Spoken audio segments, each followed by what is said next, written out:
Welcome to the Kirby Connections Health Podcast, where we help you nourish your wellness journey with Kirby Medical Center. I'm Amanda Wild. On this episode, we'll talk about depression and anxiety in rural areas with Taylor Ferguson, Director of Integrated Behavioral Health at Kirby Medical Center. Taylor, thank you so much for being here to share your expertise on this critical topic. Yeah, thank you for having me.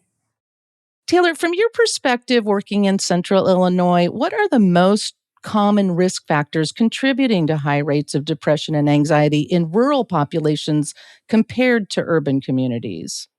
They can be similar to those in urban, but just a little bit more impactful because we have things like just a limited access to just mental health care. We live in more stretched out areas. That increases travel times to get those services. Transportation can be a barrier. So then that makes it hard to be compliant with appointments and things that come with that.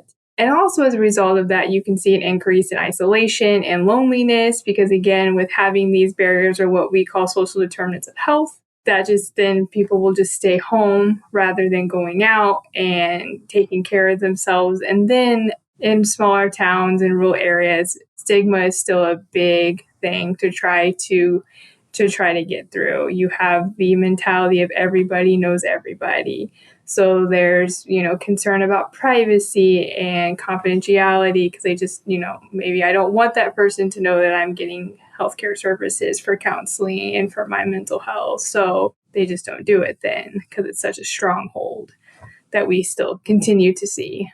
So stigma and limited access actually isolates people even more. So how do you shape your programs to address that? Yeah, so one of the biggest programs we have here is called Senior Life Solutions, and that was designed to target our older population, 60 to 65 and older, which kind of grew up at a time where we don't talk about emotions, we don't talk about our feelings. So in the last 4 years of me being here, we've done a lot of community education, a lot of community outreach to educate that it's okay to get help and it's okay to seek services. And we do this in a group therapy modality so that they're around other individuals who have gone through or are going through similar things so that they realize that they're not alone.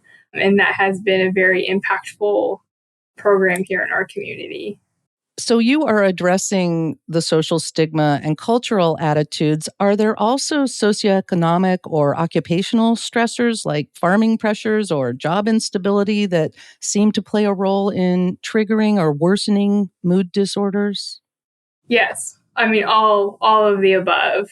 Much of the rural community, especially here in Monticello, is farming, is agriculture. And a lot of that, is also now dependent on external factors, the weather, things that go along when it comes to farming, drought seasons, raining, things along those lines. So when we have a more wet season, that can impact the crops. If we have a more dry season, that impacts the crops, which then impacts, financial strains. So it's really kind of just all the above. And then, of course, governmental policies can play a role in all of that and all the fluctuations that come with that. So a lot of those uncertainties can continue to persist as stressors and triggers that go unaddressed.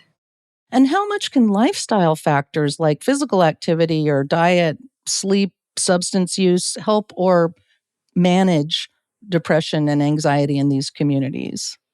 The physical health and having a strong diet are always, the recommended diet, and rich fruits and vegetables and lean meats just kind of help promote a healthier overall well-being. And then engaging in physical activities, it doesn't have to be the strenuous things like CrossFit or marathon running or triathlons, but, going for a walk, being out in your garden, just doing yard work or what we call like ADLs, just your daily living necessities just to kind of keep your body moving, but then maybe integrating some little strength training. So lifting weights maybe a little bit just to kind of keep up that muscle tone, but it doesn't have to be the most strenuous thing in the entire world. Right. I hear that. And I have read that even just spending a few minutes in the morning outside grounding yourself can make a huge difference and inspire you to do more of those self-care type of things. Yeah. Are there community-based programs, support groups, or faith or school-based initiatives that you've seen make a measurable difference for rural residents? We continually work on that. One of the things that rural hospitals do are called community health needs assessments, and those are done about every 3 years. And that, we survey the community on what these needs are and how can we as a hospital organization and the community come together to help address these. Some of the things, that we have here to promote mental health, to promote physical health, are like our primary cares. We have individualized therapy located in all the clinics. Of course, Senior Life Solutions that I talked about. We do have our own KMC Move and KMC Active to kind of help promote that well-being. We have a wellness program for wellness coaching. And then, of course, we do a lot of work in the community. Over the last 2 years, I helped develop a health and wellness program for our local junior high 7th grade health classes that we co-teach. And we talk about just the basics of overall well-being using what's called the wellness wheel that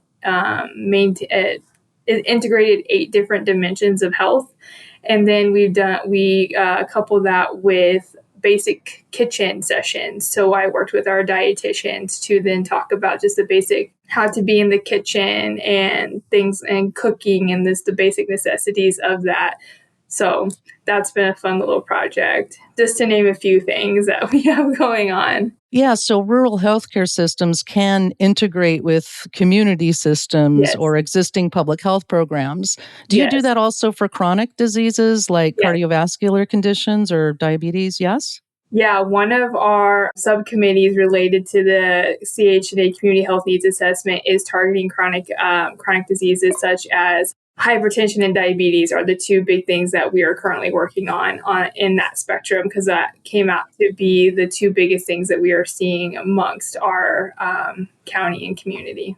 And as we look at early detection for depression and anxiety in rural communities, is there a role there for AI or mobile apps that I've heard about?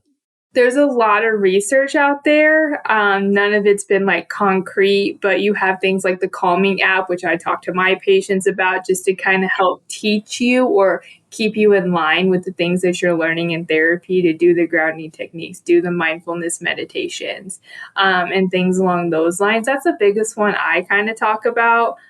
I haven't really delved into many of them at this time, but I know that as, we continue to advance, that technology is going to continue to grow. And I think there will be more alternatives for that. There's so much you're doing to support people suffering from depression and anxiety in your community. How can family members and caregivers in rural households be better educated to recognize early warning signs and provide supportive care?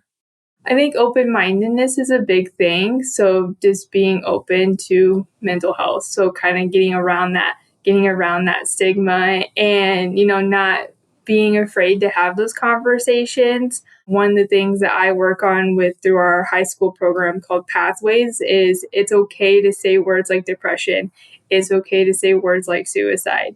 That you're not going to put that in their head, but you're going to open that conversation and you're going to provide a safe space and a non-judgment, a judgment-free zone to have open conversation about things. So just being open-minded, I think, is the biggest thing.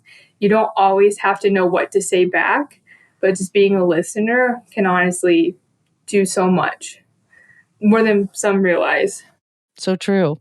Listening. Very simple things, like you said, can really make big changes. Taylor, thank you so much for this in-depth look at recognizing and responding to depression and anxiety, and specifically shining a light on our rural communities. Yeah. No, I'm excited to be here today.